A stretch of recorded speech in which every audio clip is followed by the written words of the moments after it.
சட்டமய நண்பர்களுக்கு வணக்கங்கள். இன்றைக்கி வந்து நம்ம பார்க்க போகிற விஷயம் என்னென்னா, இந்த காப்பிரைட் ஆக்ட் அப்படின்னு சொல்லுவாங்க. இந்த காப்பிரைட் ஆக்ட்ன்றது எப்போ வந்தது, அது மட்டும் இல்லாமல் இங்கே இருக்க ஒரு காப்பிரைட்டுக்கு வந்து பார்த்திங்கன்னா இப்போ இன்டர்நேஷ்னல் லெவலில் இப்போ நம்மளோட ஒரு கண்டென்ட் மேக்கராக ஒரு யூடியூபராக வந்து நம்மளோட கண்டென்ட்டை வந்து வேறு யாராவது ஒருத்தவங்க ஒரு கண்ட்ரியில் போடுறாங்க அப்படின்னா நம்ம வந்து அவங்கக்கிட்ட காம்பன்சேஷன் கேட்கலாமா?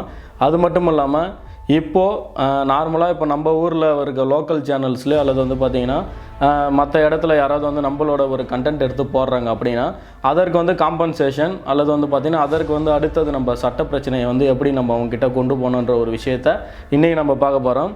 இதை வந்து நம்ம பார்க்கறதுக்கான காரணம் என்னென்னா, சிம்பிளி சரத் அப்படின்னு சொல்லிட்டு நம்ம நண்பரோட ஒரு யூடியூப் சேனலில் இது மாதிரி தான் அவர் வந்து பார்த்திங்கன்னா இந்த கோஸ்ட் கண்டென்ட்லாம் வந்து பண்ணிட்டு இருக்காரு. அவர் வந்து ரொம்ப ஒரு ரிஸ்க் எடுத்து வந்து அந்த கண்டென்ட்டை பண்ணுறாரு. அதை ஒரு சில நபர்கள் வந்து எடுத்து அதை டவுன்லோட் பண்ணி வந்து பார்த்திங்கன்னா லோக்கல் சேனலில் டெலிகாஸ்ட் பண்ணாங்க. இது வந்து பார்த்திங்கன்னா உண்மையிலுமே வந்து ஒரு மிகப்பெரிய ஒரு சட்டவிரோதம் அப்படின்னு சொல்லலாம். இது சம்மந்தமாக பார்க்க போகிறோம். அது மட்டும் இல்லாமல் இந்த காப்பிரைட் ஆக்ட்டுக்கு வந்து பார்த்திங்கன்னா இந்தியாவில் எந்த மாதிரியான தண்டனைகள்லாம் கிடைக்கின்ற ஒரு விஷயத்தை இன்றைக்கி நம்ம பார்க்க போகிறோம். கண்டிப்பாக நீங்கள் ஒரு யூடியூபராக இருந்தீங்க அப்படின்னா இந்த வீடியோவை கண்டிப்பாக மறக்காமல் பாருங்கள். இது வரைக்கும் நம்ம சேனலை வந்து யாரும் சப்ஸ்கிரைப் பண்ணலன்னா மறக்காமல் சேனலை சப்ஸ்கிரைப் பண்ணிவிட்டு பக்கத்தில் இருக்க அந்த பெல்லை கிளிக் பண்ணிங்க. நம்ம போடுற வீடியோஸ் உடனுக்குடன் வரும். இந்த காப்பிரைட் அப்படின்றது என்னென்னா, நம்ம வந்து ஒரு கிரியேட்டராக அல்லது வந்து பார்த்திங்கன்னா நம்ம ஒரு விஷயத்தை உருவாக்கணும் அப்படின்னா அந்த ஒரு விஷயத்தை வேறு யாராவது வந்து எடுத்து அதை வந்து அவங்க ஒரு டெலிகாஸ்ட் பண்ணுறதோ அல்லது அதை வச்சு வேறு ஏதாவது ஒரு ப்ராஃபிட் பார்க்குறதோ இந்த மாதிரியான விஷயங்கள் ஏதாவது அவங்க பண்ணுறாங்க அப்படின்னா இதை வந்து பார்த்திங்கன்னா சட்டப்படி குற்றம். அதற்கான ஒரு காம்பன்சேஷனோ அல்லது அதற்கான ஒரு தண்டனையோ என்னன்றதை சொல்கிறது தான் வந்து பார்த்திங்கன்னா இந்த காப்பிரைட் ஆக்ட் அப்படின்னு சொல்லுவாங்க. இது வந்து பார்த்திங்கன்னா இந்தியாவில் 1957 வந்தது. இது ஆக்டோட இன்னொரு முக்கியமான ஒரு அம்சம் என்ன அப்படின்னு சொல்லி பார்த்தீங்கன்னா, இந்தியாவில் வந்து ஒரு வீடியோ க்ரியேட் பண்ணி அதை வந்து நம்ம பப்ளிஷ் பண்ணுறத வேறு ஒரு கண்ட்ரியில் இருக்கிறவங்க வந்து அதை எடுத்து போடுறாங்க அப்படின்னாலும் நம்ம வந்து பார்த்திங்கன்னா அவங்கக்கிட்ட ஒரு காப்பிரைட் கிளைம் கேட்கறதுக்கான ஒரு சாராம்சம் வந்து பார்த்திங்கன்னா நம்மளோட காப்பிரைட் ஆக்டில் இருக்குது. பொதுவாக வந்து பார்த்திங்கன்னா யூடியூப்பில் எல்லாருமே வந்து இந்த டிஸ்க்ளைமர் அப்படின்னு சொல்லி போட்டுட்டு செக்ஷன் 107 அப்படின்னு சொல்லிட்டு ஒரு விஷயத்த பண்ணுவாங்க. ஆக்சுவலாக அது வந்து பார்த்திங்கன்னா அது இந்தியாவோட லா கிடையாது, அது வந்து யூஎஸோட லா. யூஎஸில் வந்து பார்த்திங்கன்னா காப்பிரைட் ஆக்ட் அப்படின்னு சொல்லிட்டு 1976 வந்தது.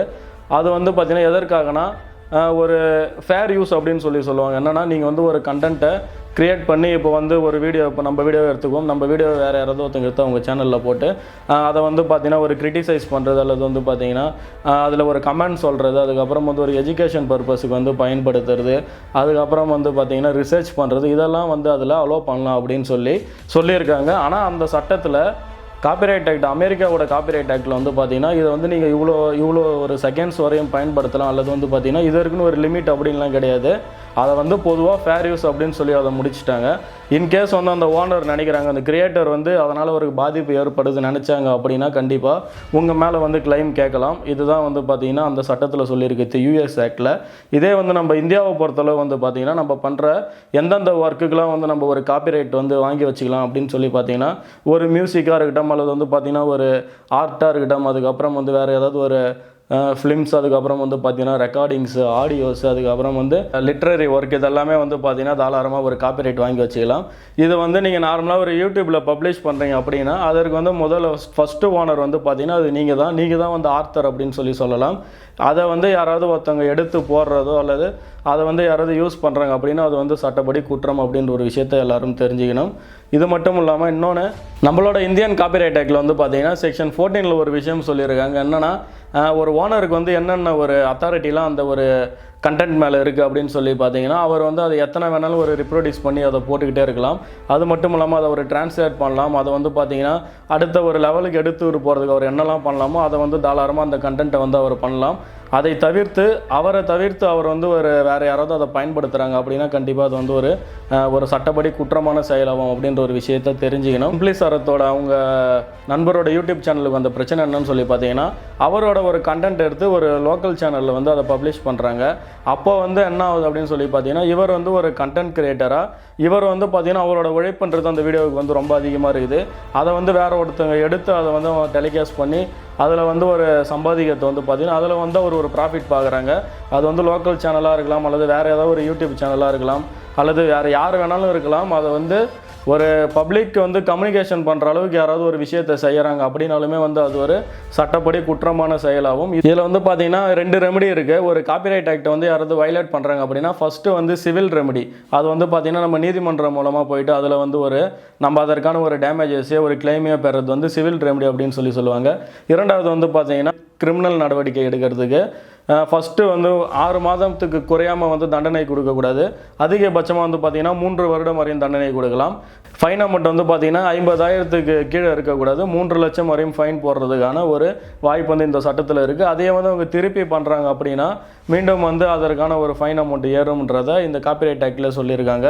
சிம்பிளாக வந்து காப்பிரைட்னா என்னன்னு சொல்லணும்னா, நம்ம வந்து ஒரு கிரியேட்டராக ஒரு ஆர்த்தராக அதுக்கு வந்து நம்ம தான் ஃபஸ்ட்டு ஓனர் அப்படின்னு சொல்லுவோம். இப்போ நம்ம எடுத்துக்காட்டுக்கு வந்து பார்த்திங்கன்னா இப்போ ஒரு கம்பெனி இருக்குது, அதுக்கு வந்து பார்த்திங்கன்னா ஒரு எம்ப்ளாயர் இருக்கார். அவர் வந்து ஒரு 10 நபர்களை வச்சு அவர் வந்து ஒரு ஒர்க் பண்ணுறாங்க அப்படின்னா இவருக்காக அதற்கு வந்து அந்த எம்ப்ளாயர் தான் வந்து ஒரு காப்பிரைட் ஓனராக இருப்பாரே தவிர்த்து அந்த வேலை செஞ்சவங்க இருக்க மாட்டாங்க. இது மட்டும் தான் வந்து அதில் எக்ஸப்ஷன். இன்னொரு எக்ஸாம்பிள் வந்து பார்த்திங்கன்னா இப்போ ஒரு வீடு எடுத்துக்கோங்க, ஒரு பில்டிங் இருக்குது. ஒரு பில்டிங்கில் 2 பில்டிங்கும் வந்து ஒரே மாதிரியே இருக்குது அப்படின்னு சொல்லிட்டு அந்த மாதிரி காப்பிரைட்லாம் வந்து பண்ண முடியாது. இது வந்து பார்த்திங்கன்னா ஒரு புதுசாக ஒரு விஷயத்தை க்ரியேட் பண்ணதை நீங்கள் எத்தனை வேணாலும் க்ரியேட் பண்ணலாம். அதையே வந்து நீங்கள் திருப்பி பண்ணக்கூடாது அப்படின்றது தான் வந்து இந்த காப்பிரைட் ஆக்ட்டு. எக்ஸாம்பிள் வந்து பார்த்திங்கன்னா இப்போ நிறைய யூடியூப் சேனல்ஸில் வந்து ஒரு மூவி இருக்கும், அந்த மூவியில் இருக்க விஷயங்களே வந்து பார்த்திங்கன்னா அதே போல் இவங்க டிக்டோவாக பண்ணுவாங்க.